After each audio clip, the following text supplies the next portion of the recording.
टाकेवाडी तालुका आंबेगाव येथील माजी सरपंच मारुती कोंडाजी वायड यांच्या घराबाहेर असलेल्या पामोलियन जातीच्या लहान कुत्र्याची बिबट्याने शिकार केल्याची घटना शनिवारी पहाटे 3 वाजण्याच्या दरम्यान घडली. वायड कुटुंबियांनी महिनाभरापूर्वीच पामोलियन जातीचा कुत्रा आणला होता. अगदी कुटुंबातील सदस्याप्रमाणे त्याचा सांभाळ केला जात होता. शनिवारी पहाटे 3 वाजता घराबाहेर सोप्याखाली कुत्रा बसला असताना बिबट्याने बंगल्याच्या संरक्षण भिंतीवरून उडी घेत आतमध्ये प्रवेश करत या पिल्ल्याची शिकार केली. सकाळी वायड कुटुंब उठल्यानंतर त्यांना कुत्रा न दिसल्याने त्यांनी घरातील सीसीटीव्ही तपासले असता कुत्र्याची शिकार झाल्याचे लक्षात आले. या परिसरात यापूर्वीही अनेकांना बिबट्याने दर्शन दिले असून आता थेट बिबट्या घराच्या दारात आल्याने परिसरात भीतीचे वातावरण पसरले आहे. बिबट्याने केलेली ही शिकार सीसीटीव्हीत कैद झाल्यामुळे वन विभागाने या ठिकाणी पिंजरा लावावा अशी मागणी स्थानिक शेतकऱ्यांनी केली आहे. मित्रांनो नमस्कार, जय शिवराय. हे माझं टाकेवाडीचं घर आहे आणि ह्या घरामध्ये रात्री आमचा हॅप्पी बसलेला होता पोर्चमध्ये घराच्या आणि इकडनं वाघाने एंट्री केली. वाघ म्हणजे बिबट्या. ह्या टाकीच्या इकडनं एंट्री केली. टाकीच्या मागणं तो आला, असं असं समोर इकडनं आला. इथं कारंजे आहे आपलं, त्या कारंजापासून एंट्री केली त्याने. इथं समोर ह्या ट्रॅकवरतून तो चालत आला आणि चालत येऊन तो इथं आमचा हा घराचा पोर्च आहे. त्या पोर्चच्या खाली इथं सोफा आहे आणि सोफ्याच्या खाली तो बसायचा. त्याच्यासाठी आम्ही पोत वगैरे ठेवलेलं आणि सहजासहजी त्याला कोणी पाहू नये म्हणून त्याच्यासमोर आम्ही कॅरेट आणि लहान मुलाची खेळणी येते कॅरेटची ते समोर लावलेलं असायचं.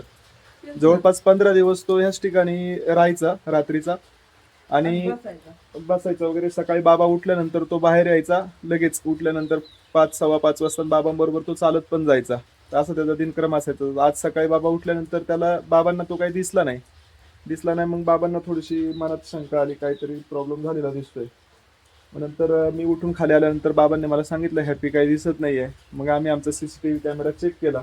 त्याच्यानंतर आमच्या लक्षात आलं की रात्री 3 वाजता वाघाने त्याला इथून आपलं भक्ष्य केलेलं आहे आणि इथूनच तो वाघ घेऊन त्याला इकडल्या दिशेने परत ह्या बाजूला ह्या भिंतीवरून उडी मारून शेताच्या साईडला तो निघून गेला.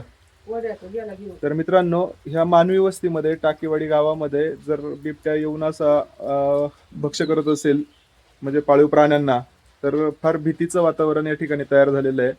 कारण इथं लहान लहान मुलं राहतात संपूर्ण परिसरामध्ये. मागच्या 15 दिवसापूर्वी आमच्या टाकेवाडीचाच एक भाग असलेला शेटेमाळा या ठिकाणी पण वाघ वास्तव्यास असलेला आपण सीसीटीव्हीच्या माध्यमातून पाहिल्यानंतर, सीसीटीव्हीच्या नाही सॉरी कॅमेऱ्यामध्ये कैद केलेला पाहिला. त्याच्यानंतर आम्ही त्याची बातमी पण तयार केली आणि तिथं वन विभागाने पिंजरा पण लावलेला आहे. पण तो वाघ एवढा चॅप्टर आहे की त्या पिंजऱ्यात न जाता बाजूचा वासरू त्याने भक्ष्य केला आपलं आणि निघून गेला. आणि आता त्याचं वास्तव्य आता ह्या साईडला पण आमच्या वाळमाळ्यात पण आहे असं जाणवतंय. कारण रात्रीच त्याने आमच्या हॅपीला भक्ष्य केलेलं आहे.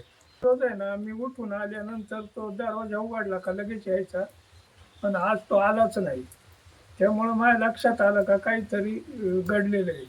नंतर मी तुला उठवलं आणि चौकशी केली तर ते वाघाने नीट आपल्या दृष्टीस पडलं. तर या ठिकाणी लहान लहान मुलं वगैरे खेळत असतात सकाळ संध्याकाळ. तर शासनाने वन विभागाने थोडं लक्ष देऊन त्याला पिंजऱ्यामध्ये कैद करावा अशी आमची इच्छा आहे. आई, किती जीव लावला तुम्ही 1 महिना हॅपीला? जीव लावला. आता एवढ्यात पाळलं असं काय माहिती नव्हतं का घरात ठेवा त्याला वाघ येईन कुठून म्हणून. एवढी ऊच ऊच बिचाड असं एवढ्या उरून उडी मारीन म्हणून असं कळतच नव्हतं काय आम्हाला. त्यामुळे त्याला बाहेरच ठेवायचं.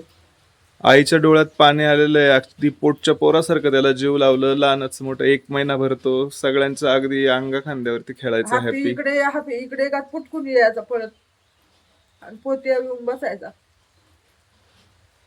फार लढा लागला होता हॅपीला. म्हणजे अगदी आमची लहान लहान मुलं प्रेम, आराध्या, अन्वी असेल यांच्या बरोबर येऊन अगदी बसायचा. त्याला आराध्या शाळेतून आल्यानंतर सुद्धा त्याला खायला द्यायची. असं वाटलंच नाही की तो बाहेर ठेवल्यानंतर असं काही घडेल. कारण 15 दिवस तो बाहेरच राहायचा. वाघ येईन एवढ्या उंचवर. कारण इथं आमच्या वस्तीमध्ये ना अशी मोकाट कुत्री पण बरीच फिरतात. पण कधी असं कल्पना नाही आणि कधी कोणाच्या ऐकण्यात पण नाही की इथं एखाद्या कुत्र्याला वाघाने धरले किंवा काय नाही. त्याच्यामुळं जवळपास 15 दिवसापासून तो इथं बाहेर राहायचा.